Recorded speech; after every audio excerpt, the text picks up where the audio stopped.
The pale tree has fallen, but with the last of her strength, she gave us a cryptic glimpse of the future. Danger is coming. Mordremoth's influence grows stronger by the day, and we must be ready.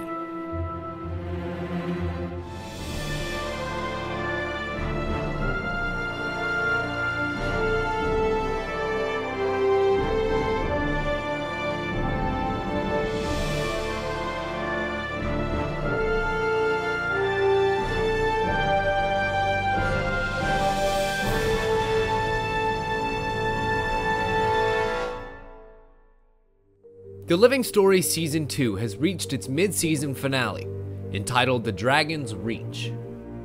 What began with a bang has ended with a roar, culminating in the shadow of the dragon attacking the pale tree directly. And with one of the world's major leaders struck down, the threat of Mordremoth seems to be taken a bit more seriously. So during this break, another feature pack was announced to be released September 9th, with the usual daily tease being given for 3 whole weeks. Week number 1 was dubbed Competitive Week, as it chose to focus on the laundry list of changes coming to the World vs. World and PvP game modes. One major change is the addition of the standard enemy model to the PvP mode.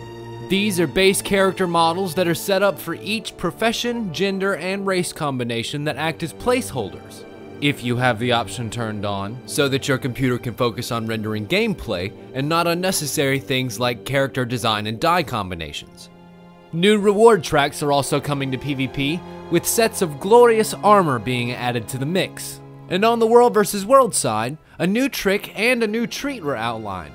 A Siege Golem mastery line, complete with a final ejector seat ability.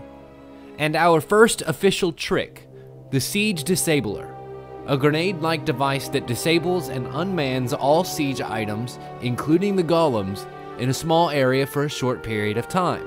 And the final big change comes in the commander tag system. It will now cost you 300 gold to earn your badge, but when you do, it will be account-wide, and will have a total of 4 colors to switch between, hopefully allowing for better coordination on the battlefield.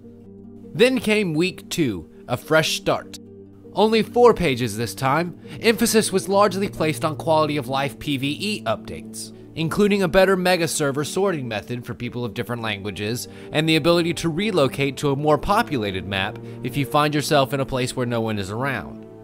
It even incentivizes you to do so, giving you the Volunteer's Blessing buff if you choose to move on. This mega server polishing bleeds over into guilds as well.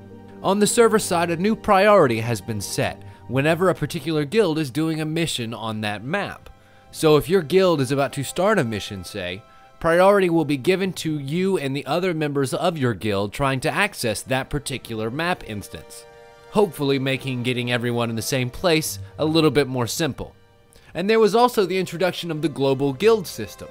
Knowing that some of the larger guilds in the game have chapters across multiple homeworlds, a new global system will be put into place that will combine everything from your guild in all of its chapters, from the bank to the merits and upgrades, and will be shared across all worlds. There's also a long list of clarifications on exactly what will happen when certain circumstances arise, temporary lifting of normal merit limits, refunds of costs for duplicate upgrades, things of that nature, as well as rules for combining guild vault sizes and a whole bunch more.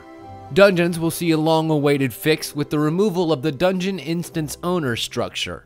No longer will the entire party be forcibly removed from the dungeon just because the leader left. The crafting UI is getting a slight facelift as well, with component sub-recipes able to be pulled up while looking at an item that component goes to.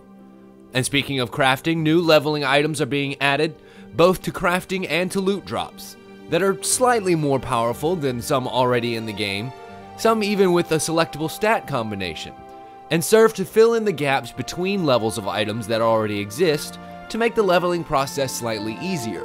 Special craftable backpacks are being added to each profession as well, finally easing the chore of obtaining one of those in earlier levels. And it also seems as though loot tables are being reworked slightly to make drops skewed a bit more towards items your character or characters can actually use. But the final change teased in Fresh Start Week is in the presentation of the personal story from levels 1 to 80. A new content direction system is being put into place, which will rearrange the UI in the top right corner of the screen to something simpler, giving one clear direction to proceed in without distraction, and adds in a world completion mode, which will help lead you to the landmarks missed in map completion. In addition, personal story steps will now be given in large sections as level rewards, allowing you to play through a more significant portion of the story all at once, before venturing back out into the world to level up enough and unlock the next bit. Rewards for both the personal story missions and leveling itself are being revamped as well.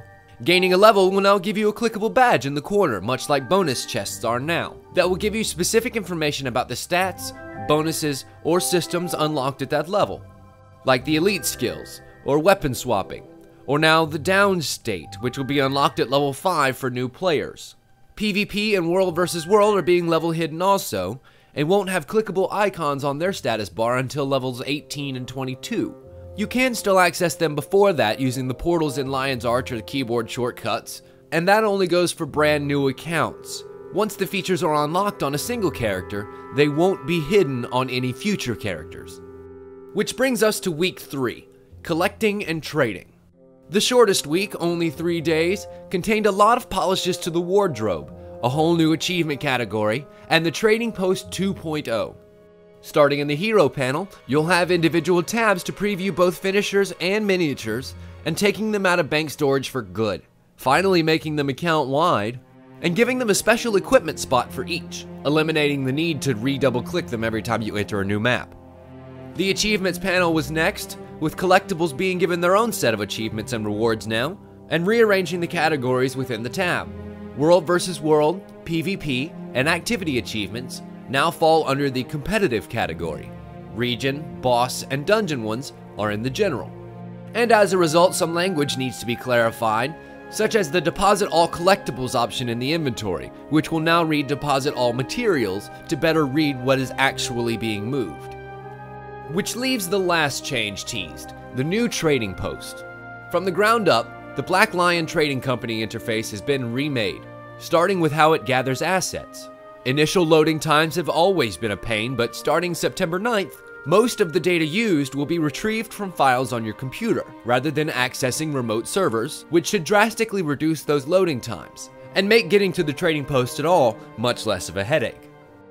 You'll also notice that the tabs on the side have been pruned down, with the gem store, currency exchange, and a transactions tab being all that's left. While the other two categories have largely been left alone, the transactions tab combines the functions of those that are gone, having separate sections under the same roof for buying, selling, and viewing your listings. The search and filter functions have also been upgraded, with much easier navigation between what you want to find and what you don't. The actual seller interface now shows items as they appear in your inventory instead of the old by name sorting, which could often be confusing, and shows all of your bags to the left and its contents to the right. And once you've bought or sold what you need, the pickup box down below is accessible from any screen within the Transactions tab, so getting your gubbins is quicker and easier. It looks like a much more effective system, and when combined with the faster loading technologies behind it, should be a slightly more streamlined experience. So that's it. All the changes teased for this September feature pack. And yes, not all of the items on this list were exactly at the top of every player's list of things to do, but most of them are either much needed fixes that are long overdue, or necessary evolutions in a game that 2 years after release is still growing and changing, and hopefully will lay the groundwork for much greater opportunities for us in the future. Like the invasion of the undead, like the destruction of Lion's Arch, like the very vines that encroach on our lands now. When our world changes around us, we must grow stronger and change with it.